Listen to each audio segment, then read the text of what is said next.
Vendredi 12 juillet 2013, une date qui va marquer les esprits de ces jeunes du corps des gardes champêtres intercommunaux du Grand Nouméa. En présence des autorités civiles et militaires du territoire, sous le regard attentif de leur famille, ce jeune corps s'est vu remettre des mains du commandant de la gendarmerie en Nouvelle-Calédonie, leur fanion. Une cérémonie tâtée d'une pointe d'émotion pour ces jeunes Calédoniens qui auront l'occasion de montrer avec fierté leur fanion lors du défilé du 14 juillet.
Vous avez été un des fervents promoteurs de l'intercommunalité. La fourrière municipale de Nouméa existe depuis presque 30 ans. Pensez-vous que ce service municipal allait connaître un si grand essor? Ça a été la volonté des 4 communes qui composent le Grand Nouméa, Nouméa, le Mont d'Or, Doumbéa et Païta, que cette fourrière qui est née à Nouméa il y a bien des années devienne intercommunale.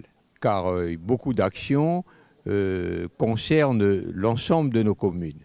Et donc on a créé ce corps des gardes champêtres et je me réjouis qu'aujourd'hui ce fanion leur ait été remis par le colonel commandant la gendarmerie et que nous ayons eu un message du président national des gardes champêtres. Ça prouve bien que notre corps ici local est bien inclus dans l'ensemble des gardes champêtres de la République et ils rendent un énorme service par une politique de proximité que nous voulons dans nos 4 communes.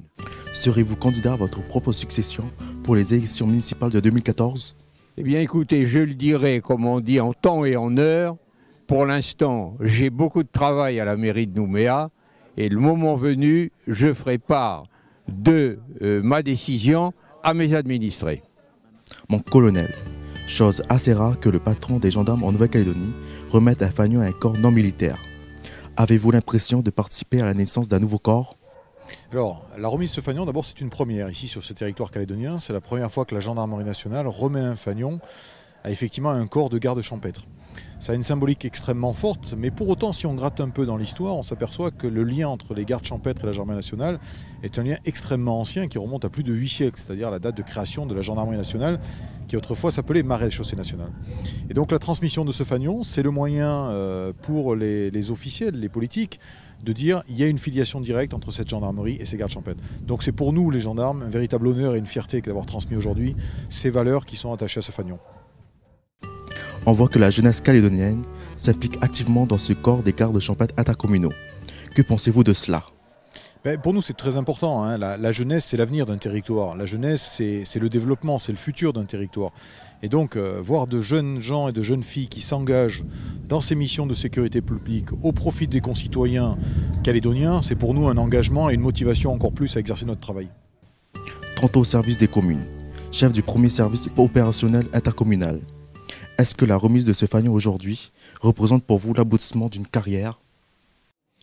Alors aujourd'hui, cet événement représente beaucoup de choses pour moi personnellement, mais pour l'ensemble des gardes champêtres, surtout la reconnaissance de ce métier, comme vous l'avez entendu lors des discours, qui est très très ancien et qui remonte à l'origine de la gendarmerie. Aujourd'hui, c'est une reconnaissance de ce corps et l'unification de l'ensemble des corps de police en Nouvelle-Calédonie. On note la présence d'une classe de bac pro sécurité du lycée P3 Titi. Pourquoi cette présence? Alors cette présence, tout simplement parce que ces élèves passent chez nous, donc les bacs pro passent chez nous tous les ans. Et on essaie de susciter des vocations pour devenir garde champêtre ou différents métiers de la sécurité. Dimanche, pour le défilé du 14 juillet, les gardes champêtres intercommunaux vont défiler. Que représente pour vous ce défilé? Alors là également c'est une reconnaissance puisque on a fait partie aussi de 1789, comme vous l'avez entendu, 2 ans après on était reconstitué. Et on défile sur Nouméa et sur le Mont d'Or et on le fait avec tout le cœur et on va mettre en évidence notre fanion. Que représente pour le SCJN cette remise de fanion? Alors le syndicat interurbain de Grand Nouméa, c'est d'abord 165 000 habitants, 1600 km² et des missions et des compétences qui ont été données par les élus et qui nous ont encore dans leur confiance en nous demandant de porter pour eux certaines de ces missions. Quelles seront les prochaines étapes du SCJN dans les années à venir? Alors aujourd'hui, déjà le syndicat intercommunal va se poser puisqu'il est grandi beaucoup depuis 3 ans. Il est passé de 4 agents à une trentaine d'agents. Donc la partie opérationnelle avec les gardes champêtres commence à s'étoffer. Ensuite, la partie de la politique de la ville continuera à se développer avec notamment l'observatoire urbain, tout ce qui nous permet d'être au plus proche des administrés et bien sûr la maîtrise de nos délégations de services publics, de l'eau et des déchets. On sait que l'intercommunalité en Nouvelle-Calédonie est très différente de la métropole. N'est-il pas temps pour les communes du territoire d'avoir leur propre fiscalité? Alors effectivement, aujourd'hui, nous n'avons pas de fiscalité propre, ce qui fait que nous ne sommes pas sur le même point d'égalité que certains syndicats en métropole, mais du fait des subventions des communes, nous arrivons quand même à bien fonctionner. La preuve, c'est qu'aujourd'hui, vous êtes là. Effectivement, je pense que dans le temps, une fiscalité sera nécessaire pour que le syndicat puisse continuer à grandir.